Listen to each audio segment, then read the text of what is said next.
If you want to have a skill rewarding gun that showcases a massive skill difference in the most gruesome way possible, the Sheriff is your best friend. It is hands down the best gun for demonstrating this, and when used correctly, allows the user to completely outplay all enemies no matter what gun they may be using. Being the cheapest weapon that can one-tap enemies from range, the Sheriff rewards those with a steady hand and pinpoint accuracy, and when combined with its low price tag, offer one of the most satisfying and fun guns in the game. Say hello to the Sheriff.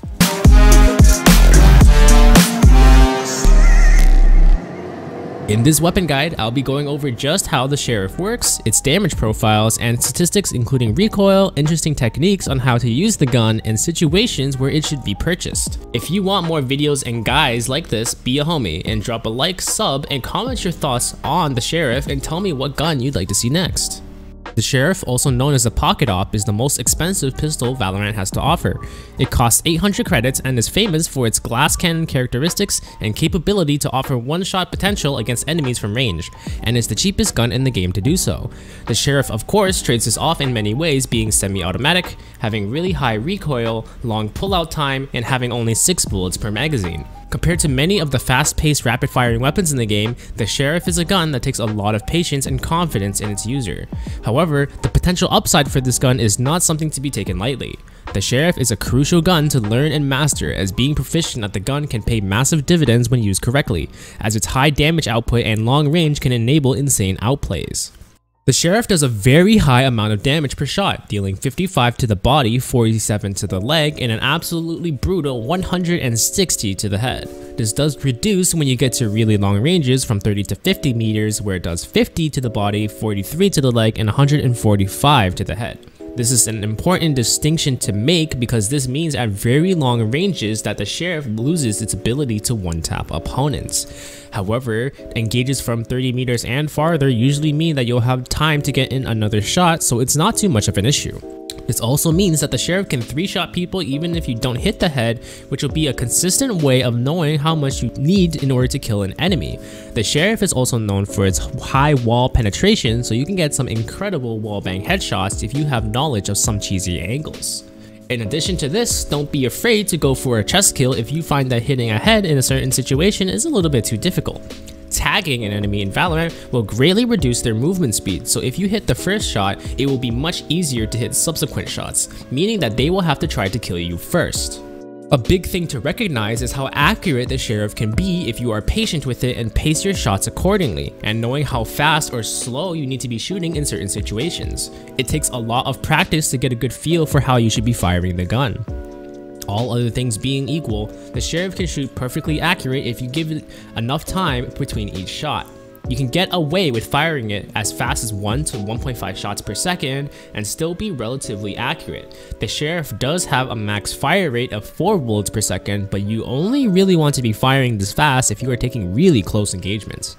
You want to take your time with this gun, and by doing so, you will be rewarded with the high accuracy that the gun provides. It's also important to understand the bullet spread of the gun and how every shot in order actually matters. You can actually get away with firing the Sheriff faster than normal in short to medium range engagements for the first 2 bullets. Looking at the spray here, the spray of the pattern of the Sheriff is set up so that the second bullet will follow closely to the first without much of a kick up just yet. If you really need to push it, you can try risking for a 3rd shot as you aren't totally inaccurate just yet, but you will definitely start to lose some consistency in the gun at this point. So in situations where you really need to get a lot of shots off, potentially in close quarters, you can really push for some extra damage with this in mind. Another important concept is not allowing any movement inaccuracy to affect the gun. The Sheriff is actually pretty good at this because even while you are running, the accuracy is not as bad as guns like assault rifles, but it's still not consistent enough to be a good tool to use while running, especially if you are really in a pinch. This does decrease while walking instead of running, but ideally you just want to be stopped or standing still most of the time while going for a shot. Counter strafing will also be important here, as this will allow you to stop faster so you don't have to wait as long for your shots to become accurate. The Sheriff is going to be one of the strongest guns available for you when you're on a save round, as it can legitimately contest people with much stronger guns in terms of both range and damage.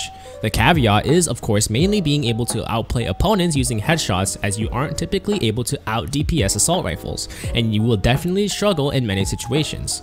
However, this still means that the potential to contest enemies at long ranges is definitely there, and definitely something to keep in mind, as actually getting a kill will translate into a gun for your team, which can be the difference between winning and losing a round in some cases. With that in mind, you should definitely also try to make good use of the range of the Sheriff, as that's one of its greatest strengths.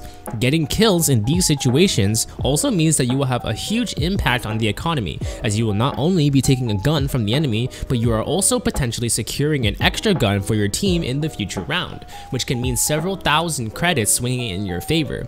There's nothing better than tapping an enemy and then stealing their gun too. It really rubs salt in the wound.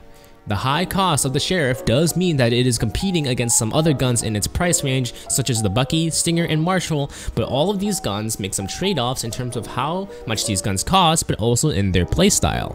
The Bucky is in fact pretty busted for an additional 100 credits, but it also sacrifices a lot of range, which means that it won't be able to reach as far as the Sheriff might be able to. The Stinger adds a lot more DPS than the Sheriff, but is quite also a similar case in the range category. The Marshall is the most compelling of the remaining options, as it is quite capable for the cost, but you might not have the budget to afford something like this on a save round, as it is significantly more expensive than the Sheriff. The Sheriff is an extremely fun weapon, and one that you can look like a smurf on when you give it the right scenario.